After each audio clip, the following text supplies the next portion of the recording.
BS.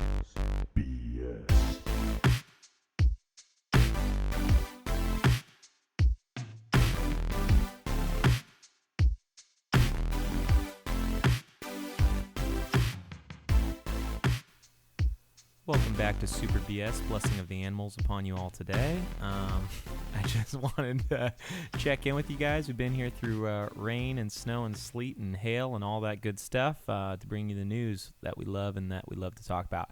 So we've been gone for a couple weeks, and we're back, and there's a lot to cover. So who's joining me today on my left, Deepu? Donna.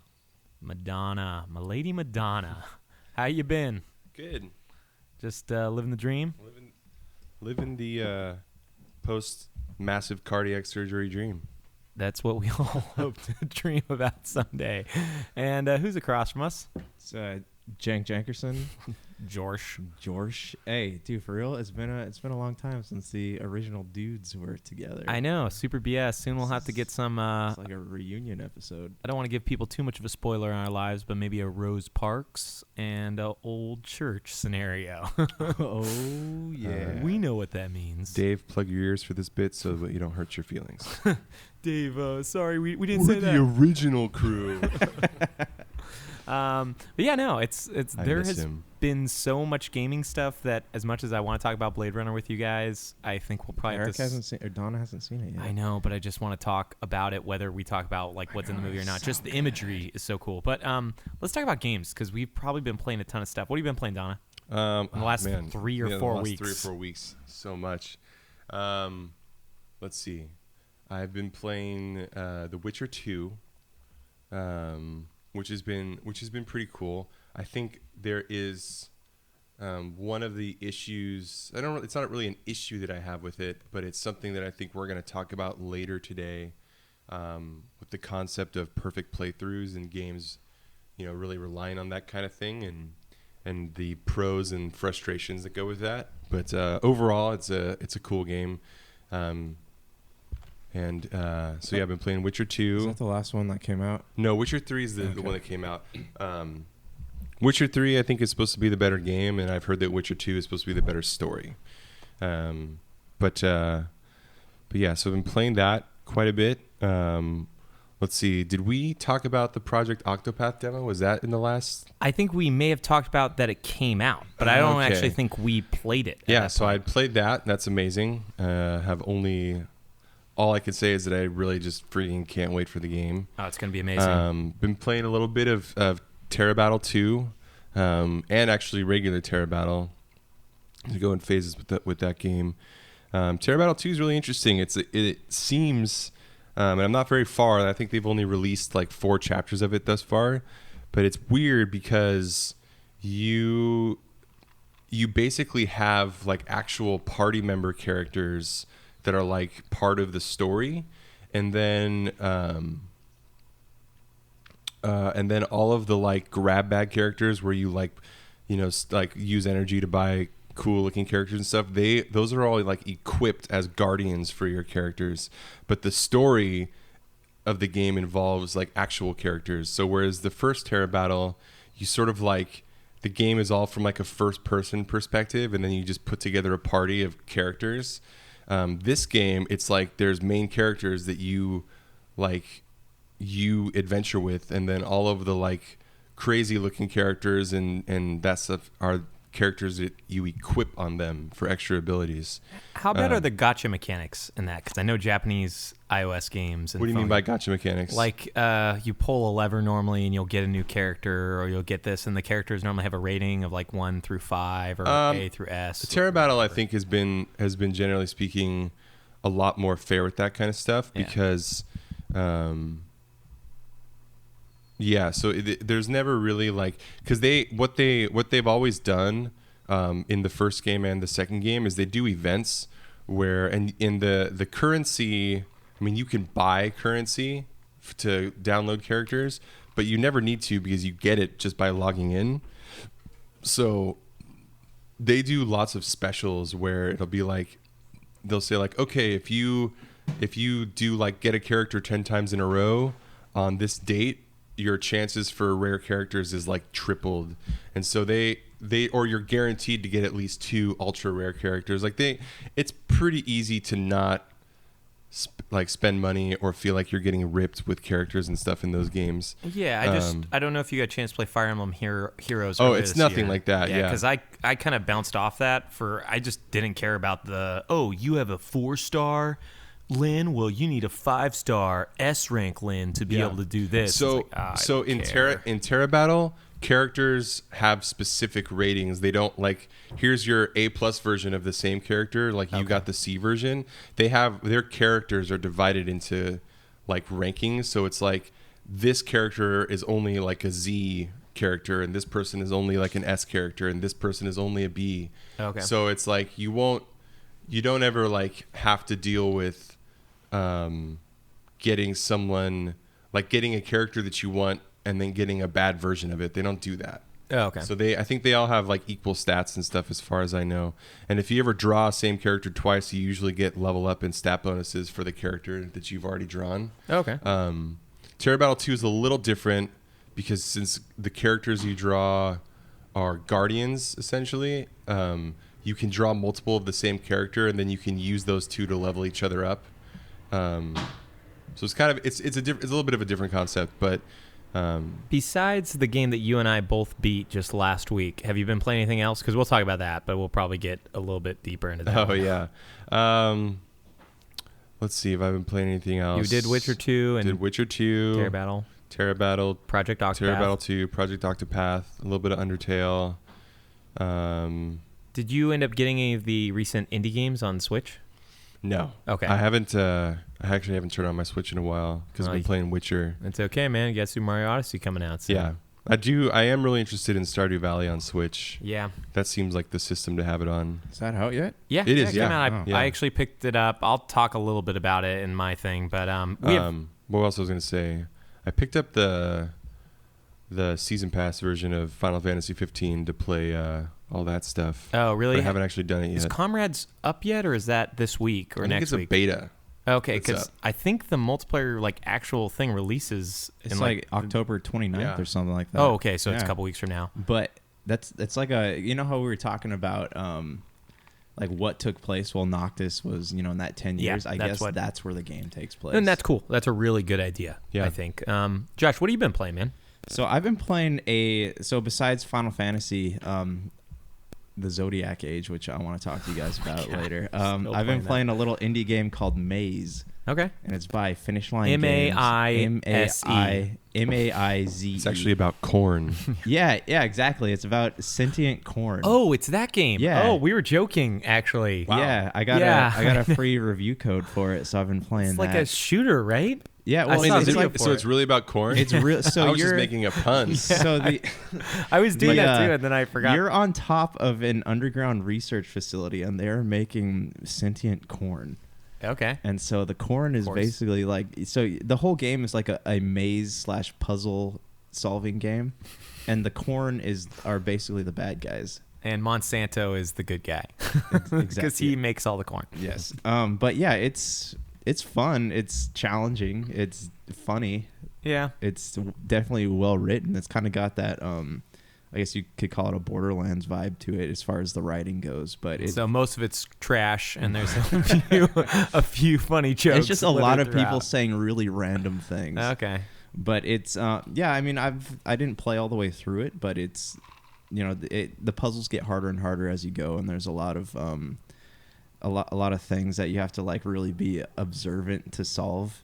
Okay. And That's not your skill, that's huh? not my skill. And unfortunately, it's one of those games where not a lot of people have played it, so you can't go online and Google how to beat this part. So I kind of it took me a few tries to get past some of this stuff, but it's I don't really have that much to say about it at the moment, but because I'm still trying to get through it. But yeah, it's been fun so far. Any other games? I know you mentioned Zodiac Age and that, but anything else? I mean, it's been I know we did a mini BS, but we really didn't talk a ton about other stuff. You mentioned Forza to us. Yeah, so I bought Forza, and I haven't had time to play it though, because you're lending out your I consoles to lended out other my people like a console, weirdo. yeah. How many of your friends come up to you and say, "Hey, can I just borrow your Dude, Xbox?" you- Actually, you'd be we have a friend. He offered to lend me his PS4 so I could play Persona. Who? Duck. Oh, really? Mm-hmm. Oh, that's awesome of him. But I You'd just be I always- surprised. Like people don't want to spend money on consoles. No, so I they- don't. I'm not surprised. I just like it's such a for me like a console is such a personal thing. It's like I would lend somebody my Vita to play Undertale, which I've offered to do to another member of the show. But it's I just feel outside of like handhelds, like the actual console, you don't want to move it a bunch because it could break. Like we have a friend who dropped his 360 and like his disk drive essentially didn't work. Jeez. Wait. Nathan. So yeah, he dropped that, and like I think Call of Duty was in it, and that game got stuck in there for a while. He had to Oh, get man, his disk that's drive fixed, super unfortunate. and that's just because he moved it occasionally. He used to move it from like one room to the other so we could all play games together. So Hey, but for real though, remember back in the day when everyone was landing their Xboxes up together? Like, Yeah, hey, they transported just fine. well, back yeah, then. that's because that thing was like a hulking brick that probably could have survived. It really was. It probably would have gone through a wall and still worked. I think that was probably the heaviest console that has ever been out. The Yeah, original. it must have been Xbox. at least 20, 25 pounds, Oh, maybe it's even. crazy Might heavy. have only been 15, but it really is heavy. Like it's Yeah. not like you can carry one hand, but it's not advised. No, yeah. So nothing else besides those. You want to No. mention Zodiac Gauge a little bit? Okay, yeah. So I talked to you guys about this. I kind of got stuck, so I was asking for you guys' advice. But I was talking to Eric before I keep doing that. Thank You you guys for know his adding name. time You guys to know his my name. flipping editing, which I probably won't do because I don't have time. I don't really care. But yeah, so But it's we funnier. were talking about Vaughn. How do you Van? Vaughn. Vaughn. That's Vaughn, how you say yeah. his name. It bothers me that he doesn't really serve a purpose in the game besides just watching what everybody else is Being going sweet through. eye candy. And being Pinello's sweet beau. Yeah. But they like, is that even a thing? Like, It is a that- thing, but it's weird because, again, you can kind of tell, like I was saying earlier, that Vaughn and I think Pinello as well were basically like the last characters created, like the Yeah. third time they made them refocus the game and drove the precious creator Insane. nuts. Insane, literally. Speaking of, just as two side tangents of things that are awesome, that guy Matsuno, he just had his like story mission and chapter come out for Terra Battle. Oh, that's cool. It's got his art style. Well, he doesn't do the art, but I think He like hires somebody that he works with always. yeah, and it's got like a whole like kind of side chapter in Terra Battle, and also Final Fantasy 14 has a bunch of raids in Rabanaster. Oh. Oh yeah, I heard about that. really? Yeah, which is cool. That's the online game does. Yeah, it's like a thing this week that came out with an update. In the ruins of Rabanaster. They don't take place in the same world, so I'm not sure why, like how you get there or whatever, but it's kind of cool. Yeah, that game seems like it's getting tons of content. Yeah, Final Fantasy 14. Yeah. Yeah, 11 is Is still it? getting content. Is it free? No. It's one of the few games that's able to hold a subscription. I think it and WoW are the only two I know of that Yeah. still are able to get people to pay money. But for the most, but I mean, what's nice is that there's not loot boxes in Final Fantasy 14. Oh yeah, we got to talk about that So, today. truth. Stupid. You know, loot like box I'd rather pay 50. I mean, I like if I had a PS4 or a high running computer, like I would have never ended my subscription for Final Fantasy 14 because it's a fun game. It's really great. I just wish they'd drop the subscription prices. I know they never would, but like to $5 or $10 a month because What? I still Yeah. feel like it's like kind of 13. What is it right now? It's 15. I think it's 15 because 15. 11 was like $12.99 a month. Or Yeah, something, but, right? but then plus more for Yeah. depending on your Yeah, characters. want to have multiple characters. I don't think 14 does that, right? I think you No. just pay a set fee and you can I make don't as many think so, people as yeah. you want. Can you play it by yourself, or do you have to? 'Cause- 14? Yeah. So 14 is kind of the opposite of 11, whereas 11 is like super community based, which has its pros. I mean, 11 is still going and getting. I got an email for new content for 11 today, which I haven't played 11 in years, but it's very much like a party game where and 14 is similar, but what they've done is that basically most of your like main missions are solo, like your job missions and all that kind of stuff, and then when you need to party up, it just does it for you. So you don't have to like deal with like waiting for a party. Sometimes like if you want to go do a dungeon or an instance or whatever, like you can go there and sign yourself up for a queue, and as soon as you have a party available, like it will match for you. So much easier. I hated in 11 how like when I had to go from one area to the next, and I had to go through like a higher level area, I would just run and just pray that nothing chased after me. I'd be like, there's no like caravan or anything that just takes you through. No, there is. You have to walk everywhere. And then like when I needed to do a mission, I would just sit. What was that big old city where the marketplace was that everyone congregated to? Juneau? Yeah. Shoot something. That's where where like we first see airships. Yeah. And so like I would just get there and I would try to send spam messages out to people saying, "Hey, can you help me do this quest? Hey, can you help me do this quest?" And like it just took so long to do anything. There's lots of guilds in Final Fantasy 14. They don't call them guilds. I forget what they call them, but there's lots of that too, where it's kind of like you can just kind of be in your guild chat wherever you want, and there's a lot of like people that have guilds that are like, this is for casual people, or this is for like I remember the last time I got into it, because I've played that game twice essentially, where I had like a 6-month period where I was playing it a bunch, and then I had another 6-month period where I was playing it a bunch. But I remember when I joined back that second time, I found a guild of people that's like, this is for people that have, like, our guild is for people that have played the game but are kind of took a break and just trying to get back into it, kind of thing. And very specific. I know, yeah. But generally speaking, you're not wanting for like the game is really good about letting you do all of its content without it being a super grind fest, and then there's the end game things if you want to do it, like, you know. Okay, see, I so like that. That convinces me to maybe go pick it up and try it. Yeah, it's a rad game. I really miss playing it, and it's fun. It's a lot of fun, and it's cool. What was I gonna say? It's not like 11. Well, how does it work? I'm trying to think. I think you have as many jobs as you want. Is that what you're talking about? That's how 11 is as well. Okay. Where you can, like with 11, you just make one character and you can switch jobs once you reach a certain point. And then you can level them all up, right? You can level them all up, yeah. That's pretty cool. That's the thing that interested me the most about the Final Fantasy online games. Yeah. I just have such a hard time with MMORPGs, period, that it's hard for me to like jump in. Yeah, I enjoyed World of Warcraft for season 2, but fun. For me, Blizzard games, I don't like their art style or their music or their aesthetics, rarely. So it was a great design game, like every Blizzard game, but I just didn't. Whereas 14, you know, it looks like, you know, it's like an old school Final Fantasy. It's got like weird technology, and then it's medieval, and it's got cool looking races and classes and monsters and just art direction, and it's got great music. So they have like a more than 4-disc soundtrack for that, right? I think so, yeah. I know in Final Fantasy 15 there's like at least one 4-disc compilation you can get of it for the car.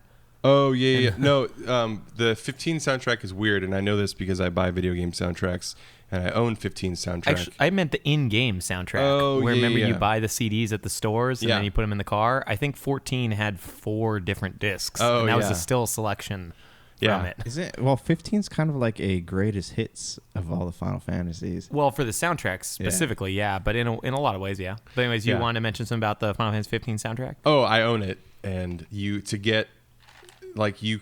only one version of the soundtrack that comes with the old tracks, and it's like a weird download that I don't have that. I just have the main soundtrack. It's 4 discs. Oh, that's crazy. So real quick though, back to the 12. What? Because you were telling me something interesting about the characters. Yeah, I believe the game was originally designed to be was written to be about Bosch. Yeah. And then that was too dark or something, and then they made him rewrite it to be about Balthier. And you can tell all these things too, like they left certain aspects. And then finally it was like, oh, we need a character, like a main character that Japanese teenage boys will identify with, and so that's why they made Vaughn, and they made him like pretty much last, I think. But as much as I hate Vaughn, I do love the way they introduce both Balthier and Bosch. Yeah. Where if Balthier or Bosch were the main characters, like I feel like you wouldn't get that really cool introduction that you got. You know, that's true. And I actually don't hate Vaughn. Yeah, he's just dumb. Like that's my only complaint. I want him to serve a purpose. Yeah. For me, it's just sort of like at some point, you know, I don't know how many new Final Fantasy fans are developing. Like, I don't know if like the generation of kids in Japan now and the generation of kids in America now really, give a shit about Final Fantasy. Yeah. So that's why I wish, and I think they kind of did it with 15, even though they're all still pretty young. I feel like I wish it would just grow up a little, because its fan base, like most of us are almost 30. Yeah. And like those are the people that grew up with Final Fantasy. And one of the coolest things about RPGs 30th anniversary in America this year. Yeah, exactly. One of the coolest things about it is identifying with your characters. And when it's constantly like, this is why I don't play Tales games, because it's constantly like 17-year-old amnesia boys with superpowers, and it's like, it's so boring. That's also why I love Lost Odyssey. Yeah, from Mistwalker. That was a great game. Do you think that if they stopped doing numbered entries in Final Fantasy, that it would bring more fans? No, like new fans to it? I don't want. I like the numbered entries, to be honest. If they reset them.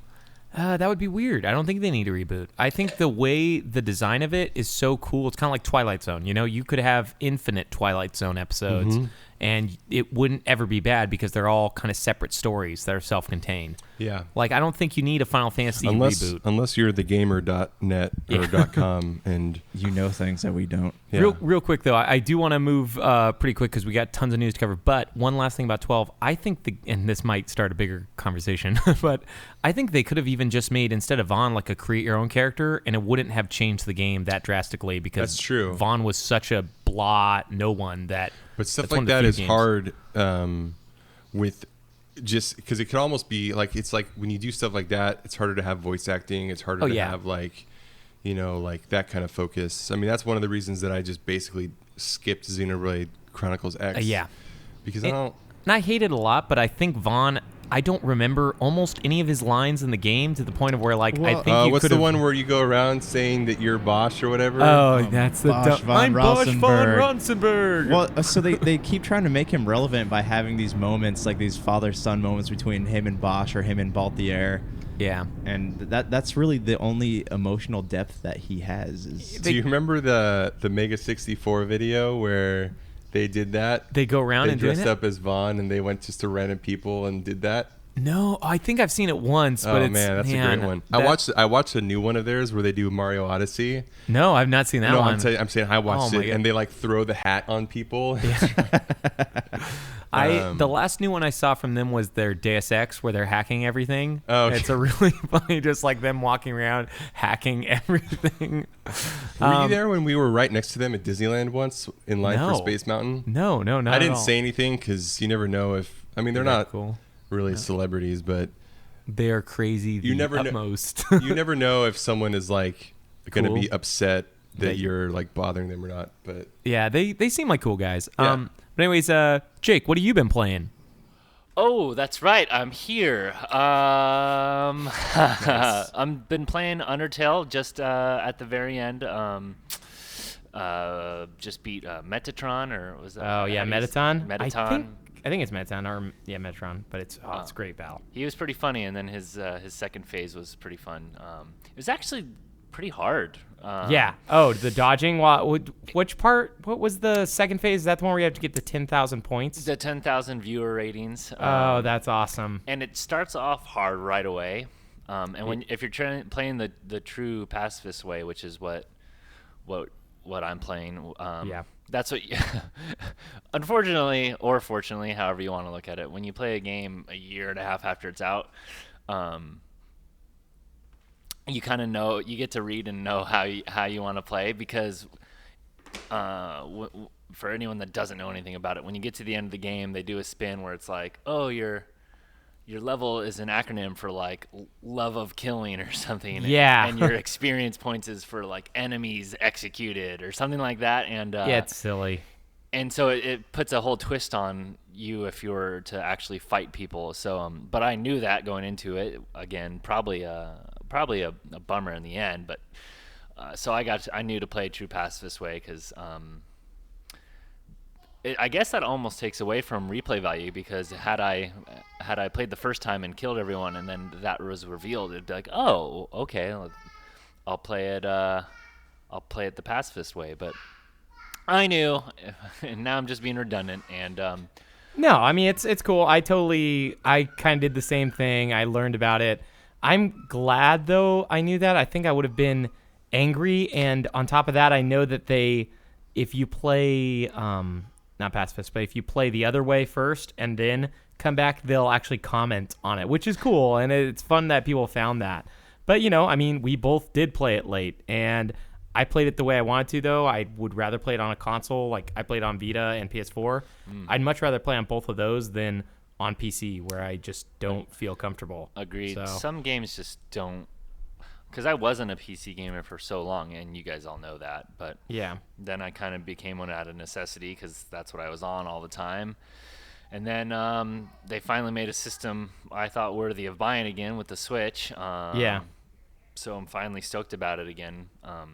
Yeah, and PC gaming's great. It's for me, like sitting behind a desk, that normally is when I have to do work, not when I get to do fun stuff. So we'll see. Although I mean, it's just my guess, but I think the Switch is, I've talked about it a bunch of times. I think it's how things got to go eventually. Yeah. I mean, we talked about like the point of diminishing returns, like how good can you make the graphics, and then eventually you can make them so that it's all on a handheld, and then you can just switch at any time, which is perfect. Yeah, I hope they do that, but we'll see. I still think with how many PS4s sold and still the Xbox Ones, we're not going to see the end of the console life cycle anytime soon. No, not soon, but I'm thinking maybe not next gen, but the following. But hey, I don't really care either way. I think it's a prediction. Yeah, as long as they have good stuff coming out, I'm always stoked on it. I know you said that you haven't had a ton of free time. Have you got a chance to look into anything, even if you haven't played anything that's really exciting you? It's a crazy month for releases. No, I've just was seeing what's out, like what's cool and what's on the cheaper end. And you'd mentioned Golf Story, and other people had, so I checked it out, and I'll probably pick that. I can't even play my Switch till next month with my birthday. But, birthday boy. My wife's like, no, you get to wait. I was like, okay. Oh man, that sucks. I'm sorry. Married life. I know that's. No, it's not that. I mean, it just sucks. You have to wait. It is a great thing, but whatever. You'll have a lot of fun if you wait. You can also have Super Mario Odyssey when you open it, like that comes out. So and that and Breath of the Wild. So I got to read up on the DLC that came out for it. And do you know how much they're gonna come out with? They're only doing 2 DLC packs. The negative is you have to buy both of them to get one or the other. And the first one is kind of like, it's not really great. So I'm waiting to see what the second one is before I buy it. It's $20. It's not the end of the world. But the first one is just a bunch of like supplemental stuff that wasn't like add-on story or really cool stuff. The second one sounds like it might be a lot more hefty. It sounds like you might even have like playing as there's like champions in the game. Oh. They're calling it the Champions Pack, so I assume it has something to do with them, which could make it really, really cool. But we'll see, man. I mean, that game has so much content. Like, I put in about 80, 100 hours, and I even though I 100%ed all the shrines, and I didn't get 100% of the Korok seeds, though, and I didn't upgrade the armor fully, those things would have taken another 20 to 30 hours easy. Yeah. So it's a long game, and that's another reason why I got it is, I mean, you get a few long games, and that's a year's worth. You get me 2 or 3 long games, and that's all I can fit in a year these days right now. Oh, yeah, and there's just so many good games. I'm sure we're going to have an end-of-the-year discussion about just this year in gaming, but this has been an insane year. When it comes to games and quality and quantity, it's insane. It's crazy. I know I was talking with another buddy of mine, Connor, and we were talking about Breath of the Wild and how it was definitely like a good step in the right direction, where they tried to they successfully brought new life into the game, which is funny because I haven't even played it, but I've watched plenty of videos and other people play it by now. But he was talking about how it succeeded with Breath of the Wild, but we were talking about Mario and how that looks really cool to me, but he was like, it just didn't do it for him, and that was actually kind of surprising to me. And I mean, he says it's too early, the game's not out yet, but it's always a little tough when you try and refresh something. But I think it's a risk worth taking, and I think Mario Odyssey is going to do it just fine. Oh, it's going to be amazing, man. I cannot wait for the 27th. Well, anyways, we're going to be jumping back to the news. It was awesome talking to you. We'll be seeing you next week again, I'm sure, my Jakey Poo, if not for another mini BS in this short time. Rip. Okay. Now, anyways, I want to get back to Everybody will know what that means soon. I want to get back to what I've been playing real quick, and there's a game that we probably will spend quite a bit of time talking about, so I'm going to rush through some of the others. I've been playing Golf Story. It's really cool. Golf RPG. How is that? It's really good. And we talked about this on Mini BS. It is very similar to the game. I didn't actually play him, but the Mario Golf from Game Boy Advance, I guess. So you like level up all your golf skills and you run around. The only beef I have with the game is I kind of just want to play it, and there is an insane amount of dialogue, like to the point where I'm just like trying to skip stuff because even though it's funny and clever and catchy, there's just too much of it. I just want to play golf, and sometimes there's like 10 minutes of dialogue scenes you have to get through to play golf again. Sorry, a golf story. I don't want to interrupt you, but is it like Pokemon? How like you go out into the wild and all of a sudden you get challenged to a Pokemon battle by Gary? No. It's a golf match. Is it like Kirby's Dream Course where you are the golf? Yes. No, but they do have really clever things like you get into the secret room and it's a mini golf course and then you have to go play mini golf. I mean, it's a really fun game. I definitely suggest you play it. Are there windmills? Does it like... They do not have windmills. Okay. I also want to talk about the other game I played for that, SteamWorld Dig 2, which was really, really good. I think I may have I mentioned it to you guys, but I can't remember if we mentioned it on Super BS previously. It might be my favorite indie game I've played on Switch. I'm trying to think, but it's really, really high up there. It's just so much fun. I beat it in about 6 to 8 hours, and my biggest critique is it felt too short. Like, I just want to keep playing, but I didn't really have a reason. I've also played Deus Ex Mankind Divided, a game from last year. That's awesome. I definitely suggest people pick it up. It's really cool, like story-based. The game looks amazing. I don't really play a ton of Xbox games anymore. Tried Destiny 2. I think we talked about this a little bit, but played a little bit more of it. It's same. Destiny, not really anything that's my cup of tea.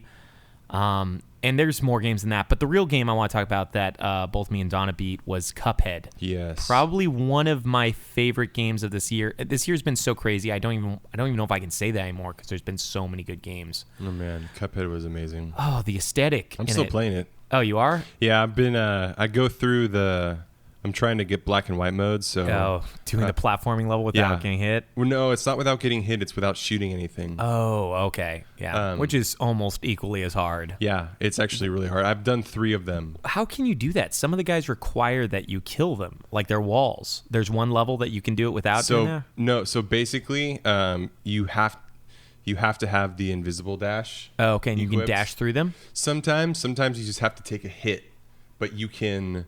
like in the carnival level, like there's a guy, the slot machine thing or the whatever it is, or the like, you can dash through him, but I think the hitbox for him it's so hard to get it exactly right that I almost always take a hit on him. But for a lot of it, you can you can jump dash over these people. The hardest one is. There's that machine that cranks out the acorn bombs in the first Forest Follies. Yeah, I want to say it's first. Yeah, one, right? and for that you have to. There's these mushroom guys on the ledge before, and you have to wait for them to shoot a pink cloud at you and parry so it. You can parry over it. So there's some really hard ones. We need to talk though about the actual game beyond the hard mode. I mean, like some of those bosses, the music, the world. Yeah. I mean, we both beat it. It was so fun. And we played co-op a lot, which was cool, so we got to try that as well. Yeah. When you play co-op, does it save like where you're at and then you can pick it up in single player? It saves the single player, Nice. and then the other person can just jump in and Really? enjoy. Yeah. Dude, I love And then that. it saves that, even like I signed in as a guest on Donna's machine, and it saved the guns and stuff I bought the next time I played, later. So rad. to me, it was just like the experience of like getting that cool, like the soundtrack I got to watch a making of, and it's just so cool. They have like I want to say it's a big band, A ragtime and band. a ragtime band. And then like occasionally they have like just singers and stuff that are pretty cool. Yeah. But like just the artwork, like just every boss was so cool just seeing their different forms. And it was such a fun, satisfying game. Oh yeah. Yeah, I didn't find. I mean, for the most part, reviews have been really positive, with the occasional like talk of it being really unfair at the end or like that. I didn't even really find that to be true. Like I thought it was all great. Yeah, angry because the last boss takes so long because you can fight. You know, this isn't spoiling second to much. last boss. But second to last boss. You can fight anywhere from 3 to 10 battles before you get to him, and then you have to do the parry mechanic, which is almost impossible, but it can be done. But in the end, it's just a challenge that you have. The whole game is about playing and replaying and getting better and winning something, and you get a real good sense of accomplishment. What are the save points like in this? Is this everywhere. one of those? No. So can you save whenever? Can you save so even after You each don't- boss, you don't have to worry save, about yeah. It's auto save. So if Okay. you quit a boss battle, it saves. If you beat something, it saves. Like anything you Yeah. do saves. There's like a slight buying and not selling, but buying mechanic where you get coins and buy things. That was okay. I did find it enjoyable. It wasn't like that great of a thing, But Yeah, but it's cool because you get different Yeah. weapon combos. and you can choose, which is cool. It's Yeah. better than them being like, now you get the red bolt. Because if they would have done that, that would have sucked. You Yeah. know, like, oh, you have to wait till you beat this guy to get the shotgun, essentially. Yeah. But no, I mean, And that would have just been Mega Man if that's how it was, where you. yeah. I'd have to say my favorite boss looking back, though, might have been the Dual Frogs, just because Those are they were cool. on the casino riverboat. Do you Yeah. have like a favorite kind of like memory? I mean, they're all so cool looking, but I'm just like, Yeah. My favorite bosses. Oh, that's so tough. I love the mermaid. Mermaid was cool. That I was- liked how you had to dodge at the end. Like they had Yeah. they have a whole dodging section. So half of the battles take place on ground, and then half take place in a plane, where it's kind of like a shoot 'em up, almost, or not Yeah. shoot 'em up. Yeah, shoot 'em up. Yeah. And at the end stage, so all the bosses have like multi stages. The mermaid goes through a cave, and you're both dodging her bullets and dodging the actual environments while trying to shoot her and get. So you're a plane, though. Is that what you said? In half of the battles. So What are you normally though when a you're not? Cuphead or a Oh, you're Mughead okay. or Mugman, I mean. Yeah. And you just have guns? Yeah, you just say your fingers are just going. Pew, pew, That pew. sounds like so much fun. Yeah. It is It's great. It's amazing. There is so much news to talk about. Let's take a real quick break and then come back. right. Badooch. Hey everyone, venture into the pop culture cosmos today, where you'll hear our conversations on different topics within the world of movies, TV, video games, comic books, technology, board gaming, and more. You'll also get a taste of some of our other shows within the cosmos as well. So come on and join us each week as we delve into the pop culture cosmos. Welcome to the Pop Culture Cosmos. Welcome back. Hey, biddy-dee-dee. Anyways, yeah, this has been an insane month. October is going to be crazy, and there has been a lot of news, but even more than news, there's just a ton of games coming out. I want to just get like a pulse beyond Mario Odyssey. Are you guys excited for anything? South Park. Oh, yeah, I forgot about that next week. I am worried about the gameplay, but I know it's Yeah. going to be hilarious. Yeah, I'm hoping the gameplay's good. Those videos didn't inspire a lot of confidence in me. It just looks more complicated than it needs to be. Yeah.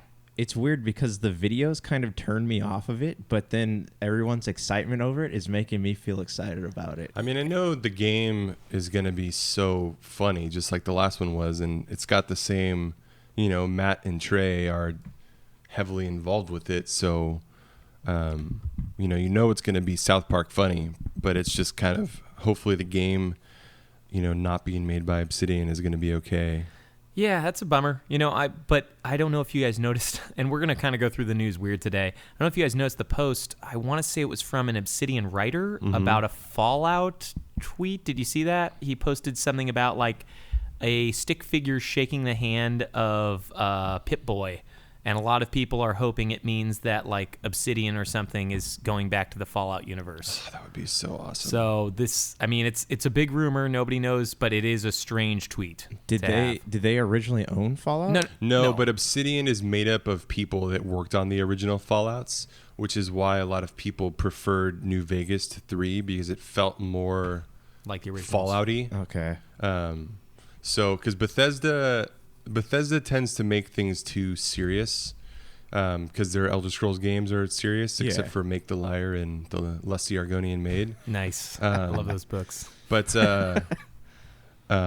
generally speaking, like Fallout is such a quirky, like kind of dark humor universe, and Fallout 3 is so serious for the most part. That was the one with Liam Neeson in the beginning, right?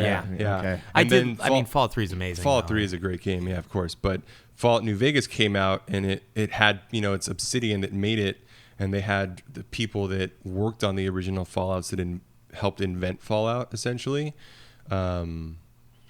that work at Obsidian, so it just captured a lot more of that like goofball, like off the wall sort of aesthetic that Fallout typically has. And so that's why a lot of people would be really excited about Obsidian getting another shot at a Fallout game. It would still be owned by Bethesda, right? It would just Yeah, be yeah, they subcontracted. They contracted, exactly, yeah. That actually, because that's how New Vegas was. They used the same engine as Fallout 3, and then they just made a new game. Because I remember I was confused about New Vegas, whether it was like an expansion, but it was a standalone game. Like Yeah. I played it. I thought it was Standalone pretty game fun. with all of its own DLC and stuff. Yeah. Which has such good. Some of that DLC has such good writing. Like that was cool stuff. yeah, it's rare when you actually find like DLC that's supposed to be good, which actually brings me to something that looks a lot better than it probably will be. I watched the DLC videos for Assassin's Creed Origins. Did you guys see what that is? Yeah. Where it's like you fight, one of them's like you fight against Romans, which looks pretty cool, and the other one is you fight like the Egyptian gods. Yeah. I saw that. Was that the one with like Anubis rising out of the sea? Yeah, this looks so cool, man. I'm hoping that game's good, but Do you know what this game reminds me of? Does it have loot boxes? I will have to talk. Oh man, the jeez. loot box 2017 is going to be. I think it does. I know there's purchase currency you It's can an get. epidemic. The game though, just watching the videos, it reminds me of Rise. Oh, Rise. Oh, I Just love. like I the actually really combat. loved Rise. I did too. You could go through it in like 4 hours, Yeah. and it's a fun game. Like it's It's not a game I'd ever revisit, but I enjoyed it a lot. 'cause I picked it up at Target for like $7. Yeah, And it was a super cheap game at some point. It's still pretty beautiful too. It's Yeah. like one of the best looking games. Before we get into loot boxes and completionists' ways of games, though, I want to talk about what I've been really trying to find recently: the SNES Classic. Since the last time we recorded, that released. People have put reviews up of Star Fox 2, which has gone from people loving it and saying it's amazing to people saying it's maybe the worst game on the whole SNES Classic. But like, what do you guys think of it? I know we talked about it on the last Super BS, me, Donna, and Stankbank, but like, are you guys trying to find one or like? No. No, It doesn't have enough games that I want. Like, just- I'm so disappointed in the game selection. But it's still only $80, and there are still 5 great RPGs, 5 or so great platformers, 5 or so great other games, and there's 5 games that are just whatever that Yeah. are just exist See, on it. I like the idea of it, and I tell myself now that if I buy it, I'll be sitting there playing it. But I know that, especially like right now with all the good games coming out, I won't play it. Like Yeah, that's my problem See, too. for me, most of the games on the SNES Classic that I like, I can play already on something. Yeah, And then like the iOS. like the iOS. No, but I mean, I've got like 1,000 versions of Final Fantasy VI. I've got like, I've got a version of Earthbound that I can play on a TV. Yeah, I've got a version of Donkey Kong Country 1, 2, and 3 that I can play. So it's like, for me, the incentive is really low unless they were to come out with some type of virtual console for it, or just until it gets hacked illegally. Because there's games that I really want to play that I haven't finished before, like Illusion of Gaia or Terra Enigma or like ActRiser 2 and things like that, and they left all those games. I mean, like a million of those games they just left off. Yeah, Chrono Trigger was the biggest one that I was surprised wasn't on there. That's like the single biggest omission. I'm like, Donkey Kong Country 2 is a pretty big omission in my I know that's a big one too, just but it's just clear something up for me real quick. When you say hacked, does that mean like you want to add more content onto it? A lot of people have been doing that. Would you do that through like USB or? Yeah, they have USB ports. Yeah, I've read that it's already starting to get hacked, but it would have to get like, I'm not a hacker, the layman. so it would have to be like layman hacked, and then I could just treat it as an emulator. I wish they would have done what Giant Bomb suggested, which is if you buy the thing, it gives you download codes for the game when they come to Switch, because then I would have immediately have bought it. I would be like paying. We're assuming that because we don't know that anything's ever coming to Switch. I know. I feel like we talked so much about the Virtual Console and Switch at the beginning of this podcast, and I've just lost my will to beat that drum. Like, it's so but I would see. disappointing. I think it would be a great idea if the SNES Classic just came with an online store. Yeah, that would be cool. I would be cool with that. I just want like the 5-foot HDMI and the 5-foot cable or whatever that comes with it. That's just not long enough. Like I still want this stuff on the Switch, but whatever. It's I could funny talk about that. we for always talk a year. about this stuff, and like the way we describe it, we make it sound like Nintendo hates money. Like Well, we they we kinda literally do, we like- tell them how to like put these products out, and so like nerds like us will buy them. Yeah. And it just doesn't happen. Like it seems like it's so simple for them to I do think- these things, and they don't. I think culturally, there's a lot of pride at Nintendo, like Yeah. in Japan. I've read things before where it's like the higher ups at Nintendo say, "Oh, well, we don't want like people to only like our past," so they refuse to do things like conveniently make all of their legacy available to everyone. Because that's the hard thing. Is it's like, even if like I have a Super Nintendo, but Yeah, same. I don't know how to hook it. I'm sure there's a converter somewhere, but I'm not going to hook it up to my TV that no longer has like the outlets for it. Yeah, the red, yellow, white. The red, yellow, white and stuff like that, and it doesn't work very well anymore. It's like it makes so much sense to just like, hey, put out your stuff. Yep. So that we can play it still. And they did it with the Wii, and then they kind of like went back on that for more and more. The Wii U did half of the ports, and this is something we have to talk about today now too, is the Wii eShops closing January 2019. Why? I mean, you got to close those at some time. But the crazy thing is, like all the games we bought, which I mean, I sold my Wii, so whatever, I kind of forfeited them anyways. But say you own a Wii, you have to, and say you bought too many games for the minuscule hard drive that was on it. I want to say it was 512 megabytes.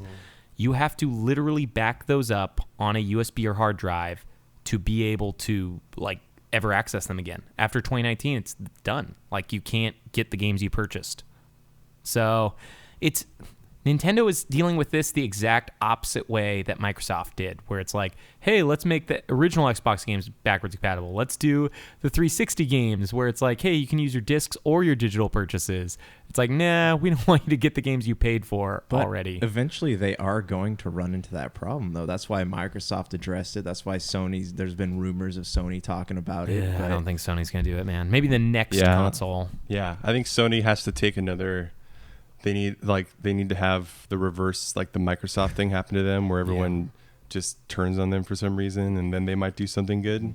Bust out the pitchforks. Yeah, if PlayStation 5 is like a super lazy console like PlayStation 3, then everyone will hate them again, and then they'll do something good. Let's hope. I mean, if their E3 performance is any indication. But there's also, like, we could talk about Nintendo and these consoles for forever, but I want to talk about, like, how we play games. Donna mentioned a really cool article about, like, this idea where completionism is becoming this, this kind of, like, bane of a lot of game players' existence, and I forgot what game it was. We're talking about, in the article I sent from Kotaku, is Stardew Valley. Oh, Stardew Valley. But there's also, I want to say, Undertale and maybe another, but there's a couple... Maybe it's not Undertale, but there's a couple games where like the creator actually doesn't want you to be able to do everything. So they've made it like impossible. And it's not Stardew Valley, but that is a game that does that as well. But I kind of like that idea of like the creator saying like, hey, you shouldn't be like spending all your time doing this. This is like a waste of your time. I was just wondering what you guys think about it. I know, Donna, you really enjoyed what the author like talked about on the Kotaku article. Well, I think it's just an interesting concept because that is kind of like a really banal thing in this generation of games. And that's something that I love. Like when I was talking about, Super Nintendo games that I want to play that I haven't finished, I know that I can go through those games and I can just kind of enjoy them. Yeah. Because I don't have to like look online for optimal character build outs.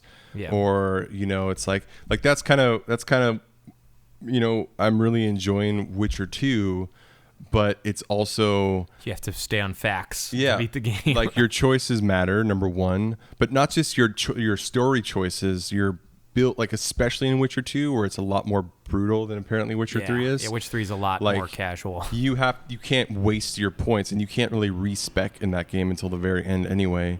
So so there's a lot of that where it's like I sit down to play a game and I end up spending 45 minutes online like reading different things about decision making with character builds and weapons and all that kind of stuff. And that's kind of was the nature of that article on Stardew Valley. Was like the guy that was playing it had decided not to do that, and was just content with playing it at his own pace and learning things by himself, but knowing that by doing that, there's a lot of things that he was going to miss out on. Yeah. And that's kind of, it's cool, but it's also a bummer, because it's hard to know that you're missing out on cool content and then miss out on it. That was something that was so great about Cuphead. Yeah. It was that there was no reason to really miss anything. Yeah, I mean, you can't really miss anything, so it was nice to just sort of play the game, sit down and play the game. Yeah, I've had that same. It's funny that author mentioned Stardew Valley. When I picked it up last week and I turned it on, I ended up just feeling this dread because you start the game with such a limited backpack, like you can only hold so much stuff, and there's a way to like get another backpack, but you have to spend like 2,000 of the in-game dollars. And I'm sure that's easy for people who play Stardew Valley a lot, but for me, who's never played it before, that seems like such a daunting task. So I went online and read like, here's the things you need to do to get the, whatever, to get more money. And it just like, that's such a huge turnoff that I went back to Golf Story, and I'm like, I'll get to Stardew Valley when I get to it now, because like I just want to play games now. I don't want to go through facts anymore, I think too, because like we kind of grew up in that era where there was a lot of like completionism for gaming. Like we wanted to go through and like, I don't know, like me personally, I used to like the 100% things, but I would now, say in like, the PlayStation era, but not in the Super Nintendo era, unless you bought a guide. You couldn't even complete the game. I'm talking about like PlayStation and Xbox, but like I would, now that I've been through all that, and I just like, I don't want to deal with the headache of it anymore. So like if I look at a game where they're like, hey, for me, Breath of the Wild was kind of like that. So like in order for me to like comfortably beat the game, I had to go and do certain things and get certain weapons. Really? Yeah, that was my first Zelda game, guys. Okay, cut me some slack here. And it is nothing like most of the other Zelda games are not hand-holdy, but they force you down a path. Except for well, I wouldn't say it. I mean, most Zelda games are fairly linear in that. Yes, but post Ocarina, I should say. I was gonna say though that the Oracle of Seasons and Ages are pretty confusing, but also awesome. With what you have to, I just like, I don't want to deal with it anymore. Like if I could play a game without having to go do like all the side quests, collect all the weapons, do all these extra things to increase inventory space, like I'm perfectly content doing like not doing those things. See, what I want is for that stuff to not matter. And that's one of the reasons that I love, the old. Well, actually, 15 is the same way. I love Final Fantasy games because I know that by not, like finding the secret bosses, that I'm not going to be missing out on like the secret ending, because typically outside of 10-2, there's not really secret endings in Final Fantasy games. So you can play the game at your own pace, and as long as you beat the game, like you've experienced everything. And that's kind of the same thing, like, with a Zelda game, I don't have as much of a completionist attitude, because you don't need everything, like rarely at least. And and that's why I'm looking forward to Mario Odyssey, because I know that I'm not going to need to read online to play it. Just play through. Yeah, there's not going to be like tips before starting this, but there's those games that require such a heavy investment for you to like get the most out of it. And that's the problem, is really it's getting the most out of the game. Shouldn't require all that stuff. You should be able to learn to play a game by yourself and get the most out of it that way. It's funny that you brought this up though, because it ties into another like huge topic I wanted to bring up, where you're talking about games that you have to like do a ton of stuff to get the ending. I was reading something where it was like Batman Arkham Knight, you had to do all of the Riddler trophies to actually get the final ending of the game.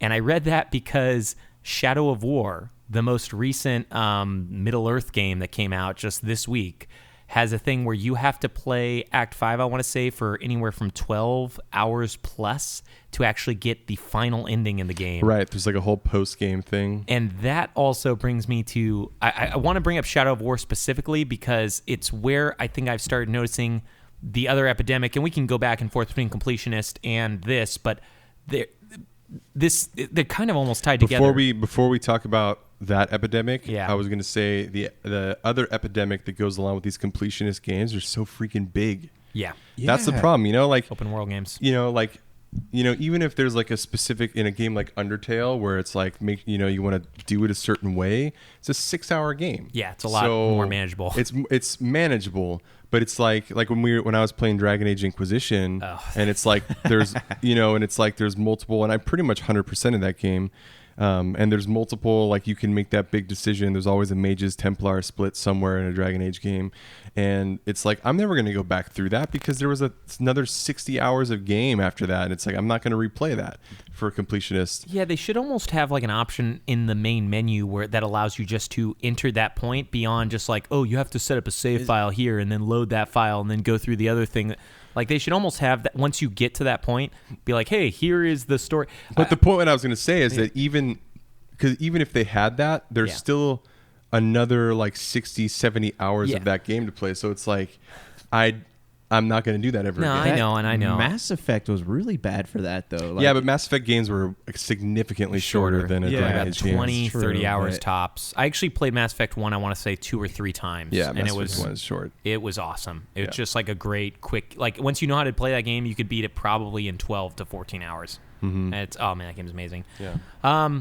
Anything more you guys want to talk about completionists? Because I do want to bring up this major thing. That's what I was going to say with quoting Kotaku again is with... Like the reason I'm probably going to skip Shadow of War is because of that fake box quote of there's so much game in this game. It's like, yeah. And that's exactly what I was worried about when it's like a sequel to a game has to be like bigger and more complicated and has to have way more content. And it's like, that's another thing that I really like about Final Fantasy games, or even Zelda games, is that a sequel is about exploring like a new version of Hyrule, or it's about exploring a new world in the Final Fantasy multiverse or something, or like, and it's like, it's not about like, okay, remember this, like this system in Final Fantasy X? Well, it's back, but it's more complicated and it takes 3 times as long to navigate your menus. And there's way more, like, it's never like that. Right. But that's what games are getting to. And like, I guess, should we talk about it now then? Yeah. The big problem I've been having in Shadow of War, I think, was the first one that really... Well, just make sure that all of our listeners pay us real money for the next loot box version of our podcast. I know. We got to get some loot boxes. You have to buy this content we're going to talk about now. This is actually just... And it's a random drop loot box. You might also just get a loot box where we're just farting into the mics. But no, actually, I want to say Shadow of War made me notice it, but honestly, it was... I played the Star Wars Battlefront 2 beta just last night or the night before. It was pretty fun. But one of the things I noticed was that you could buy real currency to let you play as Jedis, because they stopped making a random drop and made it battle points where you can earn them by getting kills in the match, or just buying it. Just buying the currency. And there's also currency that lets you buy weapons and stuff. I can't wait for that to hit Call of Duty, where you can literally buy your way through matches. You can't. So Call of Duty has already, they've been doing loot boxes for a while. I don't know if they have a physical currency, or like a paid currency that you can buy, but I think it's only a matter of time. I feel like that sucks all the fun out of the game, though. And it's kind of like we were talking, I think, off mic, like these games haven't raised their prices, so these developers are trying to find like the best way they can do it, but loot boxes are probably my least favorite way that they can do it. Like Overwatch, I got them when I played the game, but some people drop like $50 of real world cash to get like new clothes and stuff, and it's all random drops. Like it's crazy to me. And just real quick, I want to list off the games, and I want us to talk about this. But like Forza 7 does loot boxes. Shadow of War does paid loot boxes. Assassin's Creed Origin is doing some type of paid currency. Star Wars Battlefront 2 is doing some type of paid currency. I know PlayerUnknown Battleground, and those are just like the ones off the top of my head. I don't know if you guys can think of any more, but loot boxes is becoming the new annoying thing, the DLC that's paid that you have to be able to do this. And it's a bummer. Like, it's a bummer that this is the way that, things went, instead of like cosmetic things like Path of Exile, where it's just like you buy cosmetic items and it supports them. The first time I noticed that was with Assassin's Creed Black Flag. You had to pay money to have access to all like the maps and stuff that showed you where all the treasures were and all that. That's so dumb, man. That was Assassin's Creed's been doing this now since Black Flag. Yeah, that was the first time I'd come across that, and like I paid the $3 or $4 for the maps, but yeah, I wish you could just find this stuff on your own without needing that. Some games let you do it. Like I'm sure you guys read that Shadow of War you don't actually need any loot boxes. You'll find all the same gear and stuff in the game. It's just strange that they have so many currencies and loot boxes and stuff. At some point, that becomes just an annoying thing. Like, oh, I have 0 of this currency, but 20,000 of this currency. I don't know. I'm just curious what you guys think about it because, I mean, obviously Destiny does this. A few other games do this, and it's getting a little bit out of hand. I mean, Microsoft's been doing it every game recently. Like Halo 5 had loot boxes, which there were card packs. Gears of War had card packs. Forza had card packs, and now I just think we're going to see it more and more and more. Do you get any of this stuff with like we've talked about season passes, but do you get any of this stuff with the season pass, or is this a separate transaction? Normally you can get like they'll give you 3 or 4 card packs or like one of the best card packs that guarantees, but a lot of those are consumable items that are one-shot uses. Right, and generally season passes are about content. Yeah.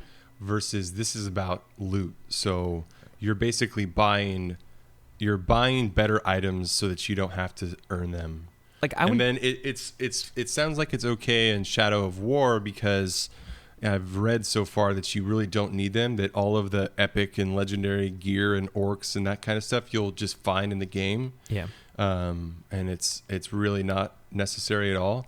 But it's harder when it's like when a game is a grind fest and it's like, where it's like, you can do this raid 1,000 times to get this one helmet to drop, or you can buy it. So it's all about time consumption then. Yeah, and that's what they're doing. They're trying to appease the people who are our age. They want us to buy, the people our age or older who are like working the 50-hour work week jobs or whatever, 60 hours, and those people just want to play Destiny 2 or they just want to play Shadow of War. They don't want to have to grind, and I don't blame them. They don't want to do that. So the option is, hey, you don't want to grind, just pay us money. You can buy your way through it. And I wouldn't be surprised if South Park next week has some type of loot box system in it. I mean, and to me that's a bummer. Like, I don't want to be asked to buy stuff with real money, and especially after it's just paid $60 for something, and I know we've talked about this. Like we mentioned, games should probably increase their price, but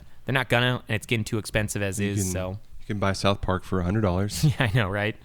And like we've talked about, we don't even know what that season pass contains. Right. It might just be like armor and items. Wait, is that an extra $100 on top? No. It's an extra 40. Okay. 40 or 50. Yeah, they have the deluxe version of South Park. It's like $100 digital, and so basically you're just buying the game and the $50 season pass, but there's not a deal for buying them together. Okay. So that's like as seems to be like a new trend, because normally when you buy like a digital deluxe or even a physical deluxe edition, it's like you get the season pass for way cheaper.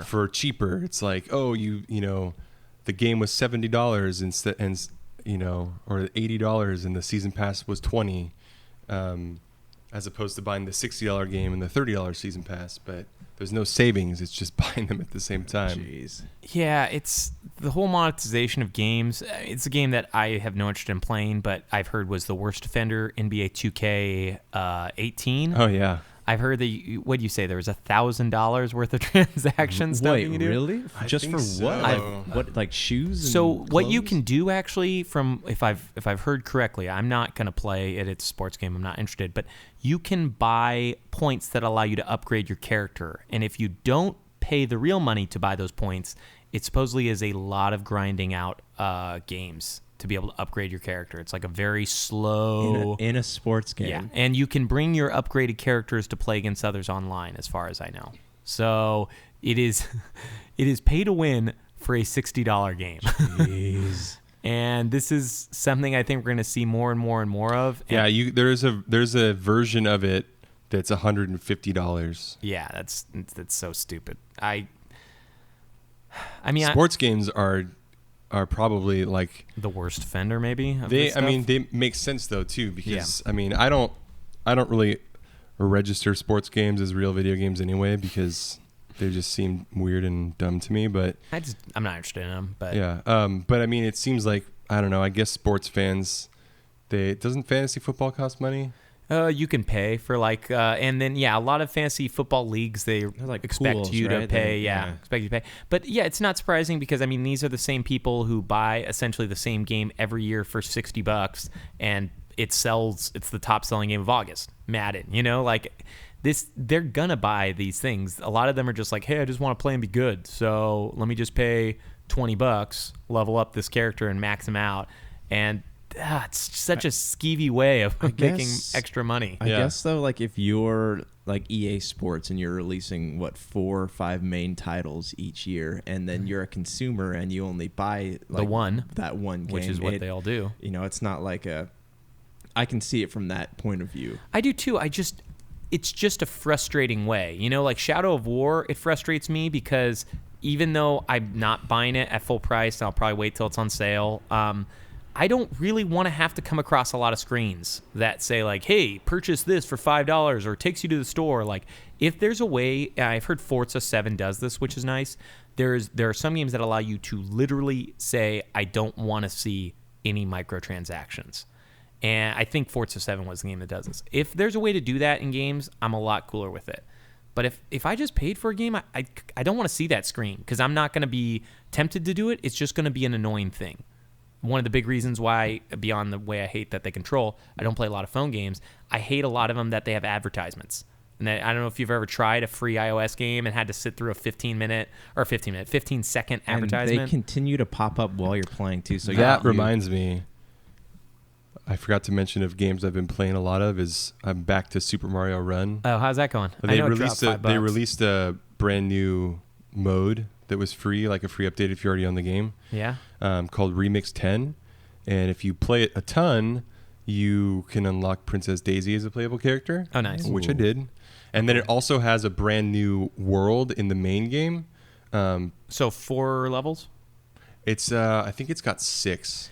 That's like I would pay another $5 to $10 if they released another 30 plus levels because I loved playing those original levels and I liked getting the coins the first 2 times. The third time it was just annoying and I was working on the black coins, but this let me pull it up and I'll let you know.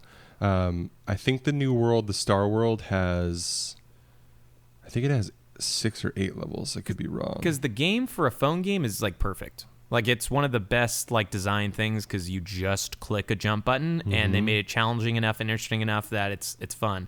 But like there's 9 levels. Oh, that's cool. 9 new levels. What does it cost to buy it? Oh, you don't have to. It's free. Oh, nice. Yeah, I think it's if you bought the game. Yeah, I paid the $10. Yeah, it's free. It's just an update. Which it dropped to 5. Was that a permanent discount or was that temporary? I don't know because I bought the game when it came out. So okay, if you don't have it, Josh, it looks like this. And you it's cool because you actually unlock the levels in the Star World by doing challenges. Oh, that's cool. So it's like unlock this by winning Toad Rally 3 times in a row, or clear. I was kind of hoping you meant challenges in each of the previous levels where it was like unlock this by jumping on somebody's head or by finding the key. It is like that. Okay. Like clear world 4-1 with 60 or more left on the timer. Oh, okay, that's pretty cool. So it is like that. There's some of them are Toad Rally related and some of them are remix related. Okay. But a lot of them are like clear this level with 400 coins or clear this level, like defeat 20 or more enemies. Yeah, I don't know what ninjas are. I think I don't know what they are actually. But the levels are really fun, the ones I've unlocked at least. But you said this had something to do with advertisements. No, it had some. I just forgot that I'd been playing it, and you said iOS games. Oh, yeah. Nothing to do with that. It had to do with iOS Yeah, I thought at first you were about to say that they 10 dropped ads in there. Like, it's $10. Okay, it was $5 like a week or two back. There's a lot of content for $10 in an iOS game. And it was they did cut it on sale for the... I think I bought it when it was on sale. Oh, for $5 a couple weeks back? Because I have it. Yeah, it's great. It's an awesome game. Yeah, we'll get that update because it's free. Yeah, I need to replay it. I haven't touched my phone. The remix mode, you basically play 10 levels at a time, and the levels are like 3 seconds long. Okay, that's pretty cool. So you play through. It takes a long time to get to Daisy because you have to play through 30 areas, but you also all of the like rare buildings you can get unlocked just like through random. It's pretty fun. Well, anyways, my dudes, is there anything else you guys want to add in closing before we've had this pretty long episode of Super BS? But what do you guys? We got a website coming. We do? Coming up. Oh, nice. When are we unlocking that joint? That will be probably in the next few weeks. As for right now, like after this week, it'll be like our Super BS page will be launched like as a kind of like a side page on humanicanmedia.com. Okay, are we going to also hopefully have an easy way for people to email us just from that site? Can you just click like a contact us thing? Yeah, okay, cool. There's a link down there. SuperBScast@gmail.com has not seen much action. Yeah, It's going to be under www.clownpenis.fart. So Clown penis on this slash Do you ever see that SNL? No. There's like I don't remember if it's a law office or like a healthcare website, but they have this like commercial where it's like talking about helping families and stuff, and for like a website kind of thing, and then just the whole joke of it is that the website is www.clownpenis.fart. Oh, that's awesome. Yeah, I'm gonna look it up after this. That is something we'll have to watch. So you think in a couple weeks or so people will be able to check it out? Yeah. So on this website, you'll be able to see like all the reviews that we have, any like video content we have, plus the podcast links. So okay, cool. Is there going to be any written stuff? I think we're trying to work on some of that stuff. Yeah, we have written reviews and stuff that we've already done, like your Pixel Story thing. I'm putting it all up there. So yeah, man. I mean, that's cool, and I think you'd still check us out on the Podcast News Network or whatever you say it's called. Podcast Radio Network. Okay, yeah. Anything you've been working on, Madonna? No. Yeah, me neither. There'll be some cool stuff though, pretty cool, and pretty soon. We will be back, pretty shortly, maybe a week, maybe 2. Thanks for sticking in there with us. Peace.